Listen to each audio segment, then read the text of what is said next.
온 세상의 구원자이신 예수님께서 이제 본격적인 그리스도 메시아로서의 사역을 시작하고 계셔요.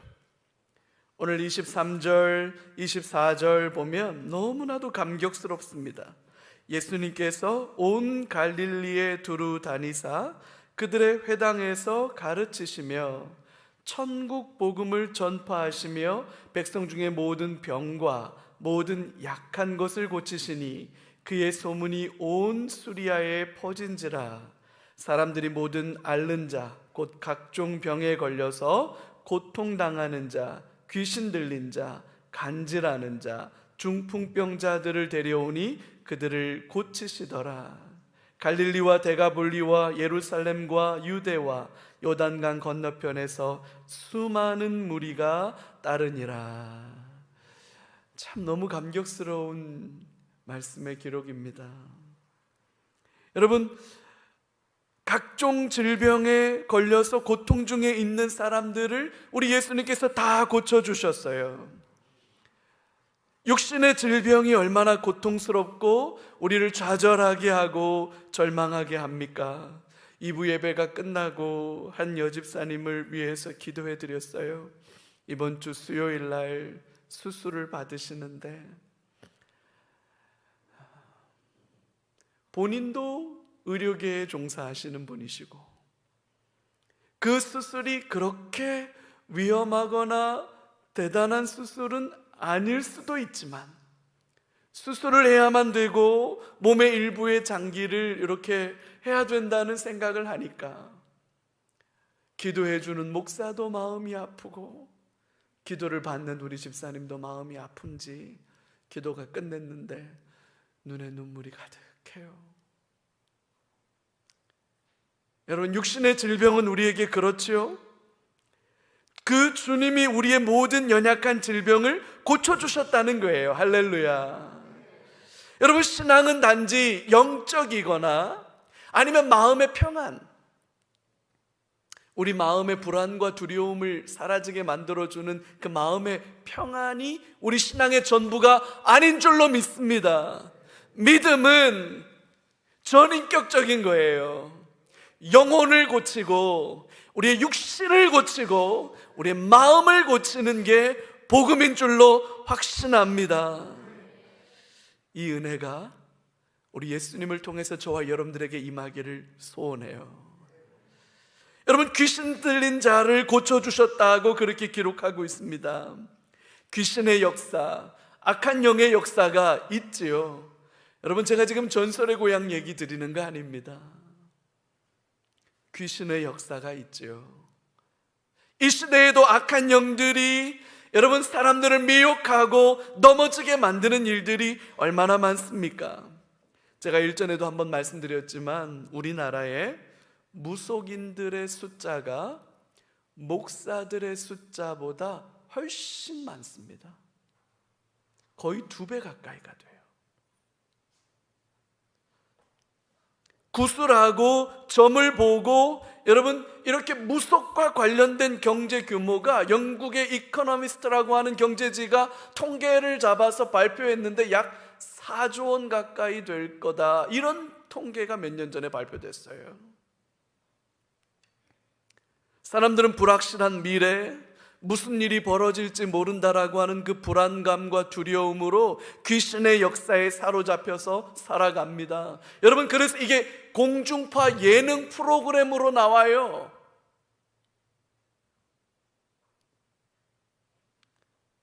무릎팍도사? 네? 무릎을 탁 대기도 전에 무슨 일 때문에 왔어?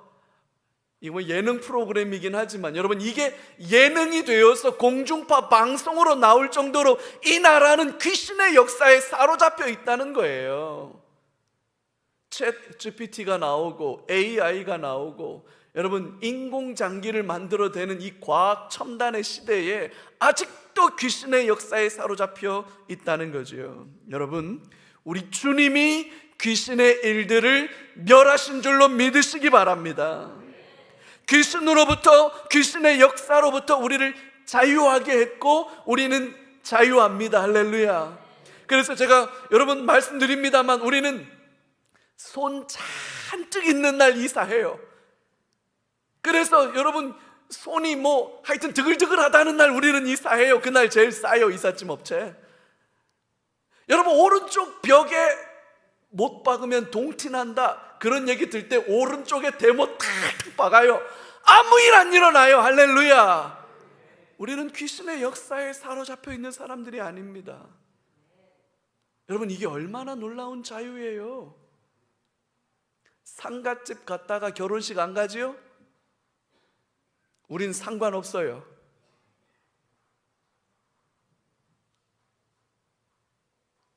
귀신의 일들을 멸하신 주님의 놀라운 은혜가 저와 여러분들을 자유케 하셨습니다.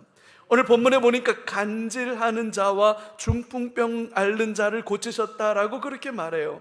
여러분 간질이라고 하는 이 질병은 갑작스러운 발작을 일으키고 경련을 일으키고 의식을 잃고 쓰러지게 만드는 그런 증세를 동반해요. 발작이 일어나고 난 뒤에 조금 시간이 지나면 아무 조치를 안 해주어도 잘 회복할 수 있습니다. 제가 어린 시절에 저희 어머니께서 참 가깝게 지내셨던 아주머니가, 동네 아주머니가 계신데 저 이웃에 계셨어요. 근데 어린 시절에 그 아주머니가 이 질병을 가지고 계셨는데 저희 집에 이렇게 오셨는데 마당에서 갑자기 쓰러지셨어요. 어린 저의 입장에서는 얼마나 놀랍고 무서웠는지 몰라요. 갑자기 경련을 일으키고 쓰러지셔서 의식을 잃으시니까요, 얼마나 놀라요, 어린 입장에서. 근데 저희 어머니는 침착하셨어요.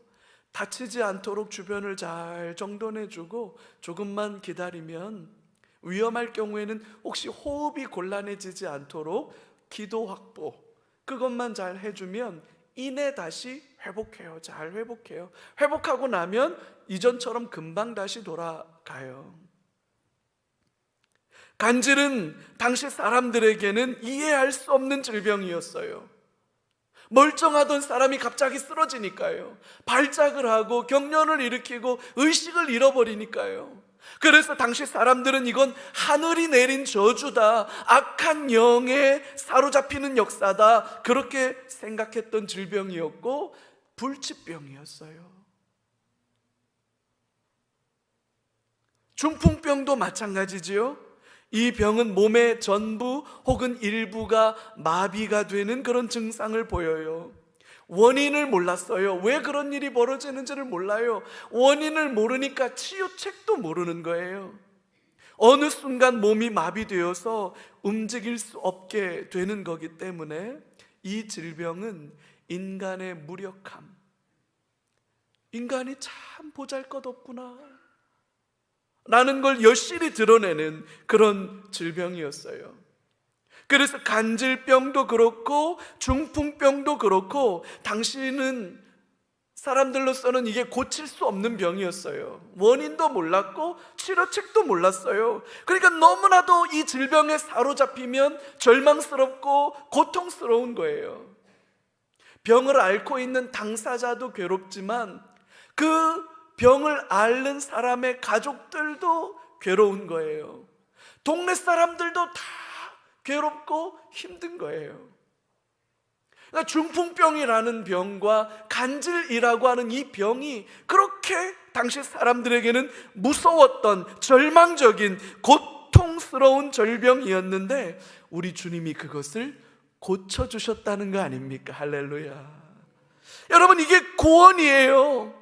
이게 회복입니다. 이게 하나님 나라고 이게 천국이 임한 거지요.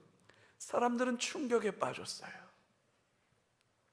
도무지 해결할 수 없었던, 해결할 수 없을 것 같았던 인간의 아픔, 한계, 좌절과 절망의 그 깊고 깊은 터널에서 건져주시는 일이 눈앞에서 벌어지니까 사람들은 구름대처럼 예수님께 몰려왔습니다. 듣도 보도 못한 일이 벌어지니까요, 사람들은 흥분하기 시작했어요. 그래서 예수님께 몰려왔고 예수님을 따르기 시작했다. 그게 오늘 4장 25절의 결론이잖아요. 수많은 무리가 따르니라. 예수님을 따라가기 시작합니다. 우리가 여기에서 예수님을 따른다라는 이 말을 좀 생각해 볼 필요가 있을 것 같아요. 예수님을 따른다. 나를 따라오라. 내가 너희로 사람을 낚는 어부가 되게 하리라. 우리 주님이 제자들을 부를 때 하신 말씀이에요. 그래서 제자들은 모든 것을 다 버려두고 예수님을 따랐습니다. 그리고 예수님은 놀라운 기적을 일으키셨어요. 그 기적을 보고 사람들이 예수님을 따르기 시작합니다. 예수님을 따른다는 게 무슨 말이냐? 이거는 그냥 단지 예수님 뒤를 졸졸졸졸졸 쫓아다녔다, 이런 의미는 아니겠죠.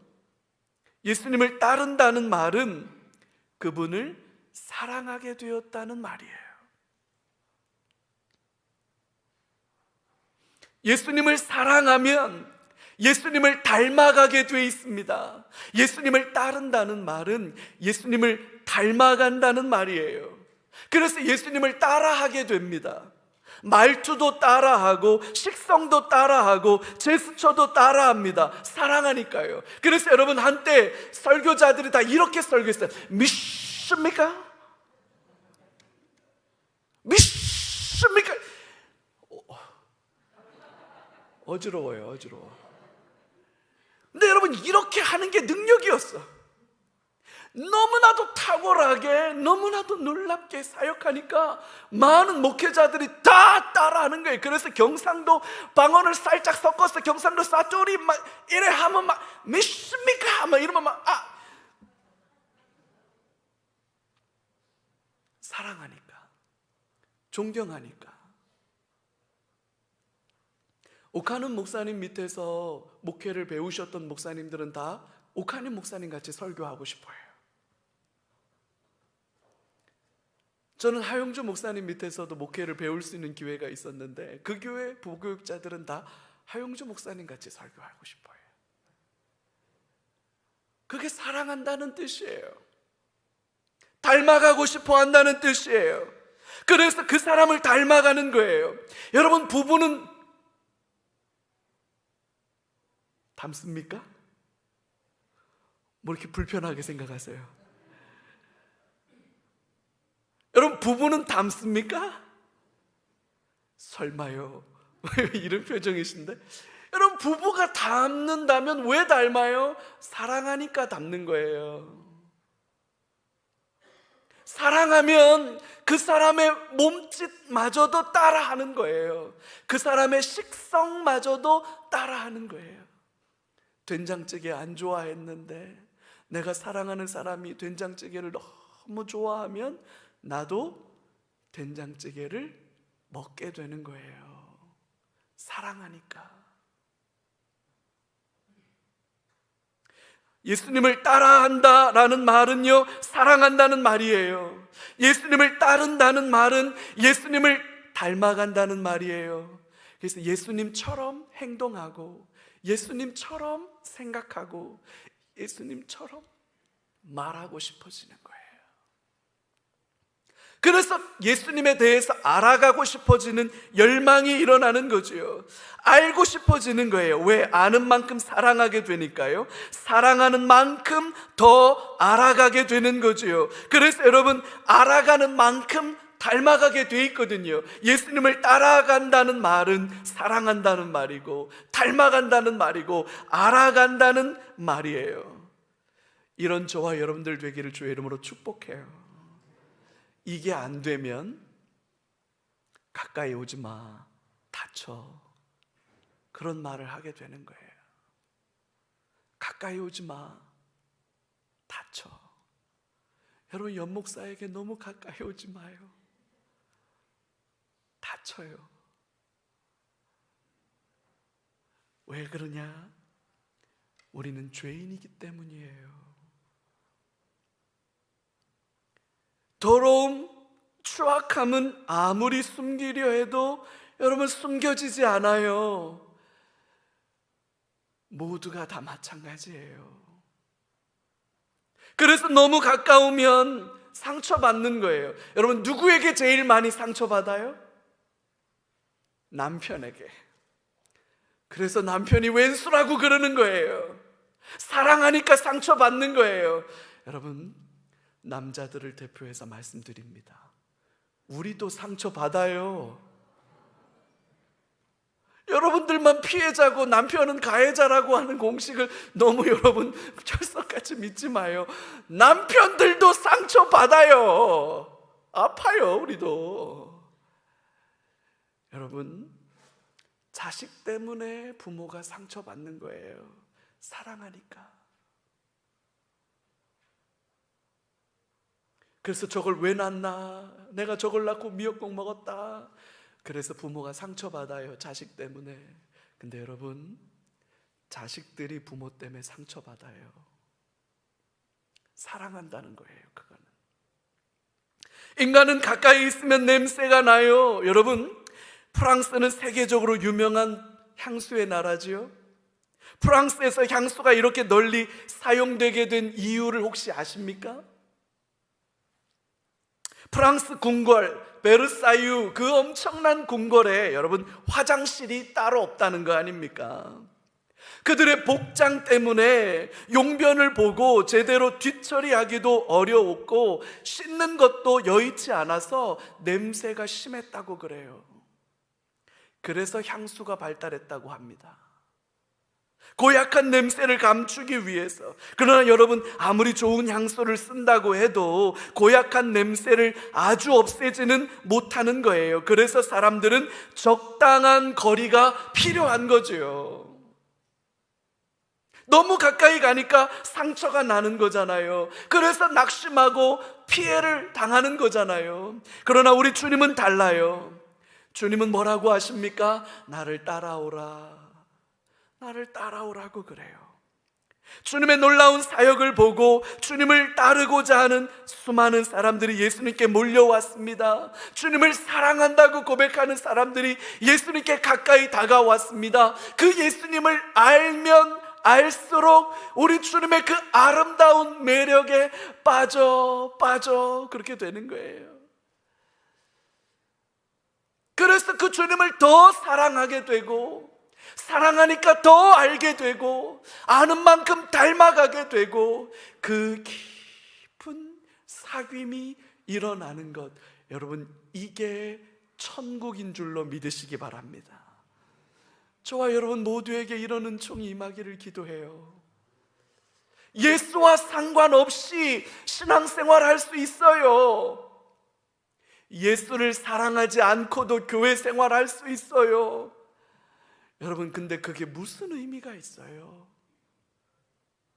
예수의 사랑이 없는데, 예수를 향한 사랑이 없는데, 그 예수님을 향한 친밀함이 없는데, 여러분 껍데기 붙잡고 씨름하지 마요.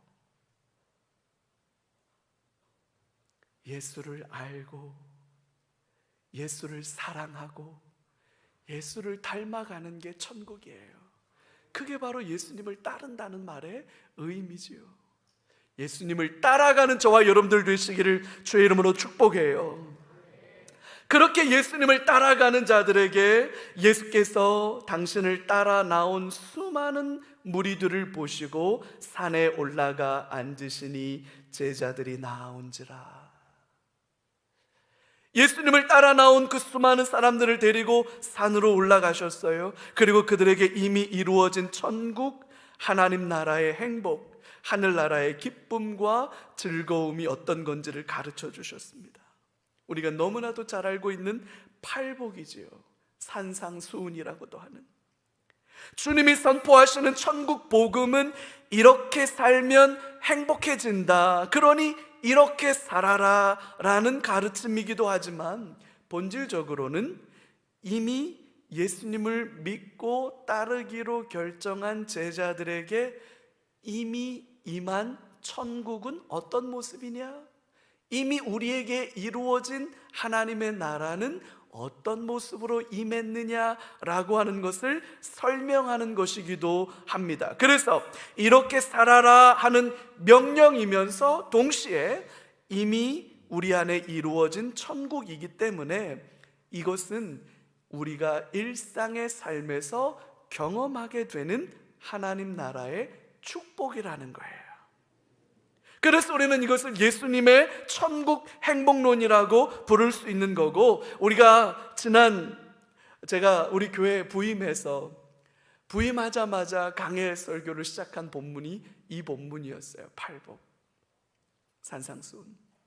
그래서 5장에서부터 7장까지는 우리가 이미 살펴보았기 때문에 그것은 유튜브에 다 올라가 있으니까 늘 언제나 편하실 때 찾아보시고, 그래서 우리는 5장부터 7장까지는 오늘 이 설교로 제가 간단하게 정리하고 넘어가서 다음 주는 8장부터를 보게 될 겁니다.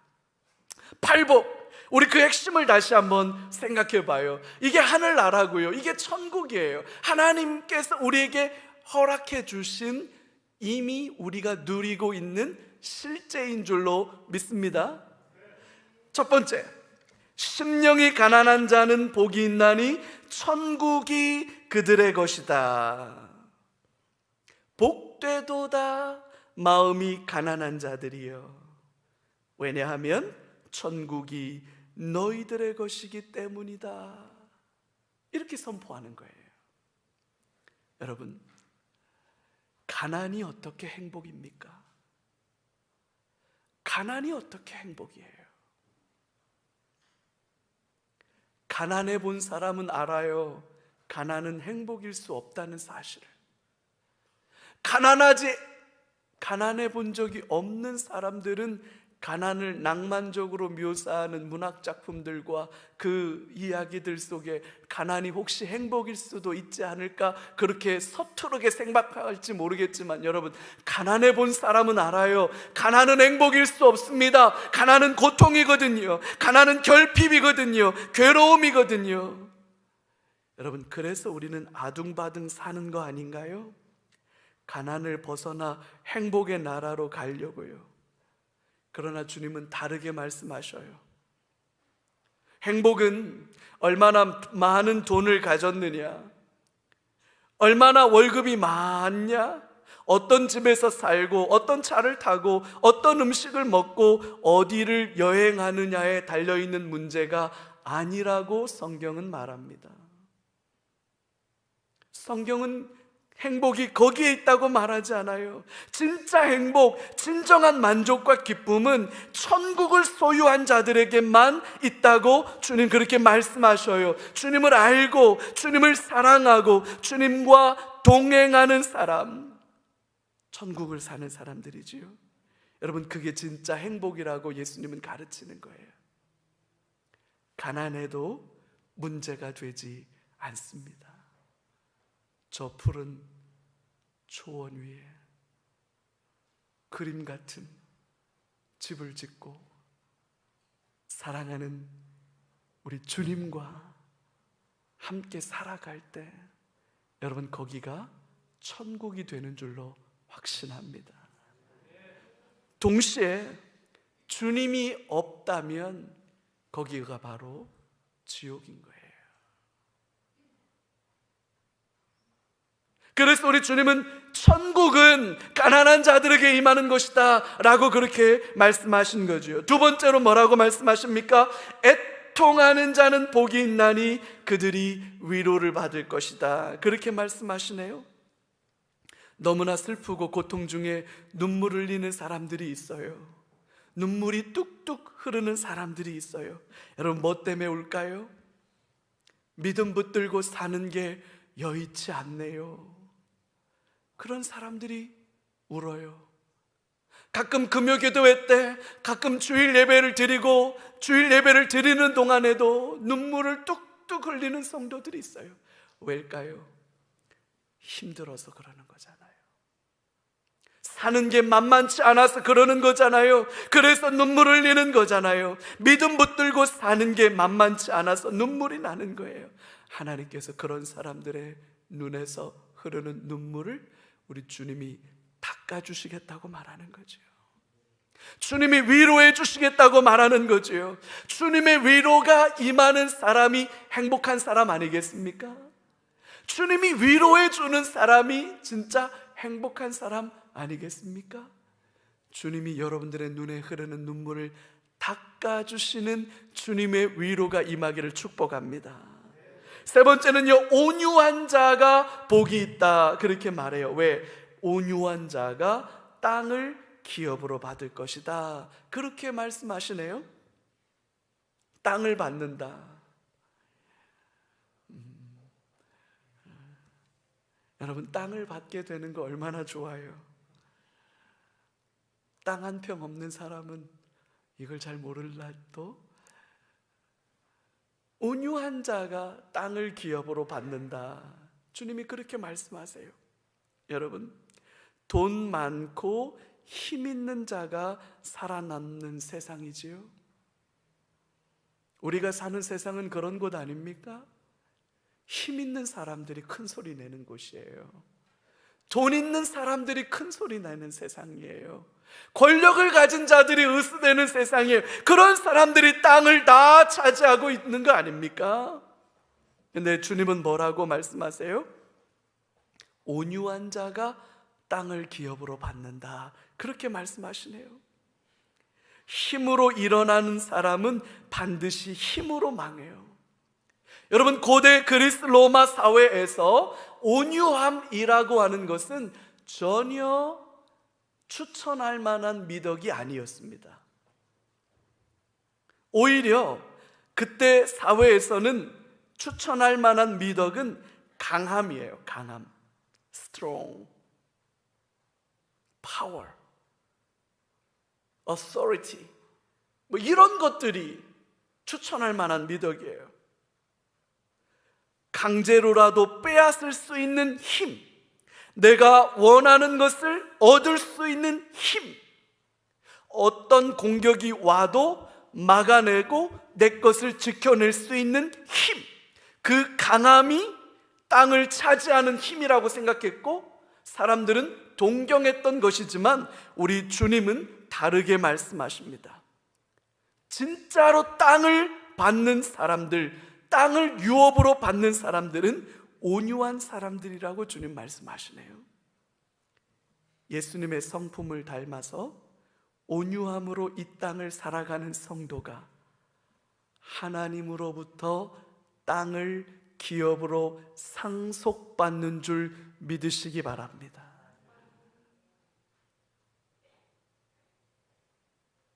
우리는 이것을 붙들고 살아가는 사람들이에요. 네 번째로는 뭐라고 말씀하시느냐? 의에 줄이고 목마른 자가 복이 있다. 의라고 하는 게 뭡니까? 올바름이라는 뜻이고 하나님이 원하시는 뜻, 그것을 의라고 말해요.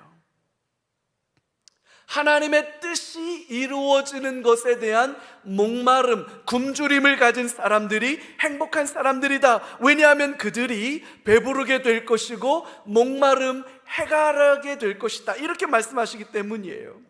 목마름이라고 하는 표현이 등장하네요. 이 목마름이라고 하는 거는 여러분, 사막의 건조함을 익히 아는 사람들에게는 너무나도 생생하게 들리는 말씀이었을 거예요. 이것은 생존의 절박함과 관련된 문제예요. 하나님의 뜻이 이루어지기를 원한다. 하나님이 원하시는 일들이 하나님이 원하시는 방식대로 이루어지기를 원한다. 그 하나님의 뜻이 이루어지는 것에 대한 목마름을 가진 사람들, 생존의 절박한 목마름이에요. 그 목마름을 가진 자들이 진짜로 행복한 사람들이다. 왜냐하면 하나님은 그들의 목마름을 해결하게 하실 거기 때문에, 배부르게 하실 거기 때문에.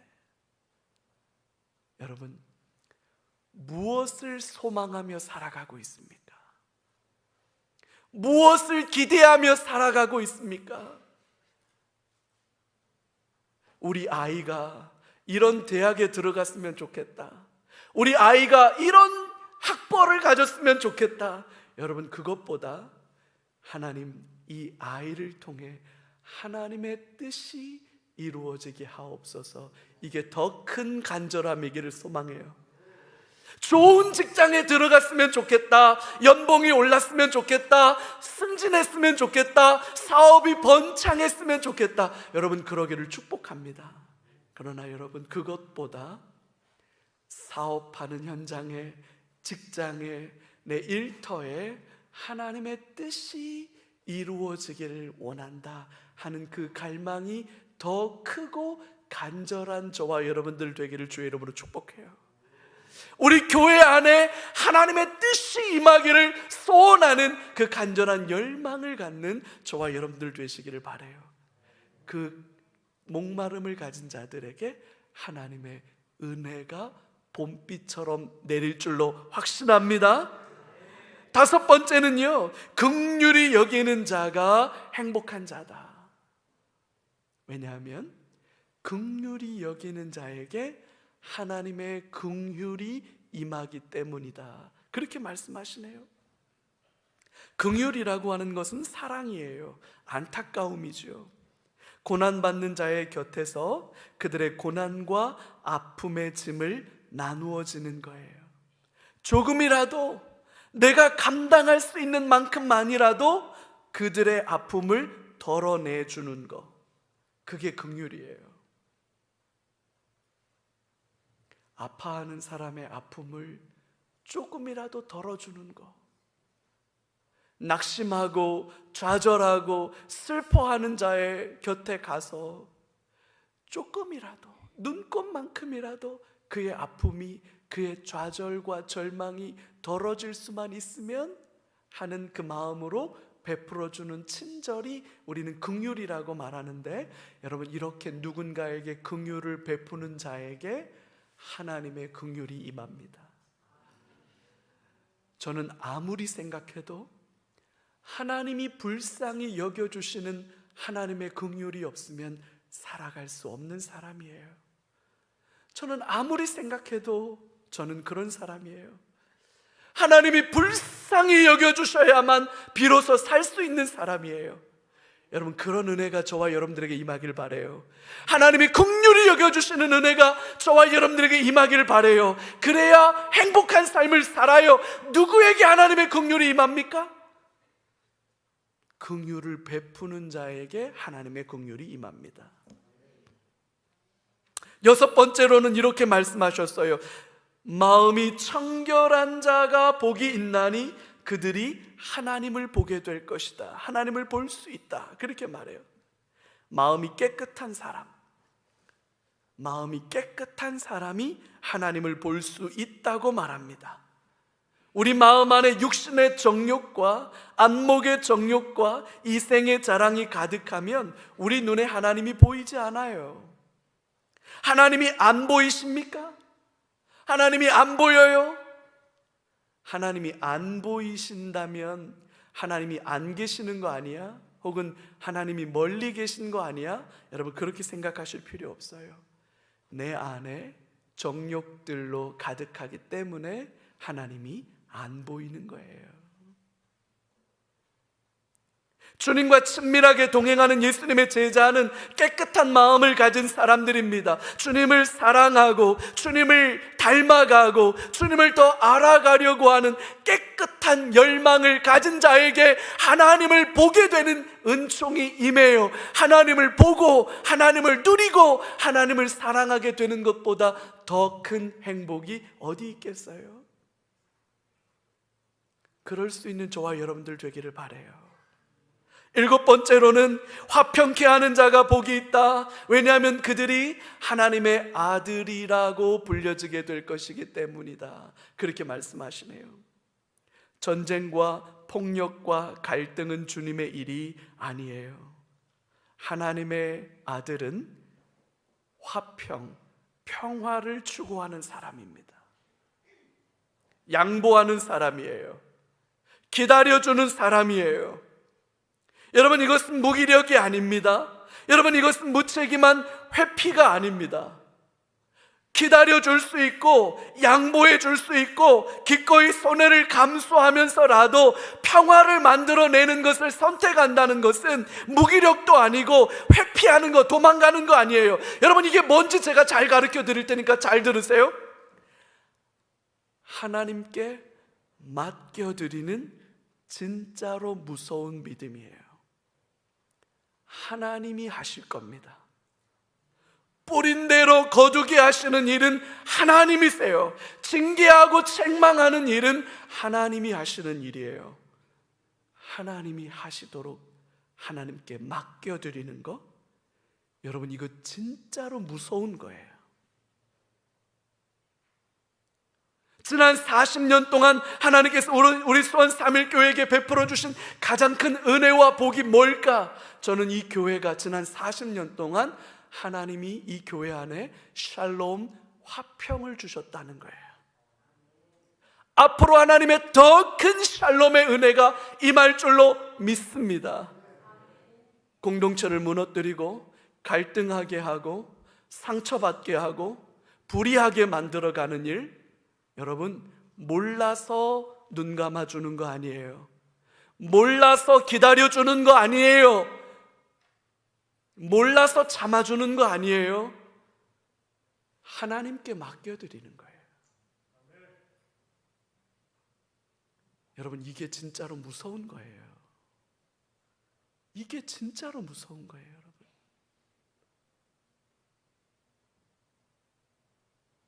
마지막으로 박해를 당하는 자, 그 박해를 당하는 자가 행복한 자들이다. 우리 주님 그렇게 말씀하시네요.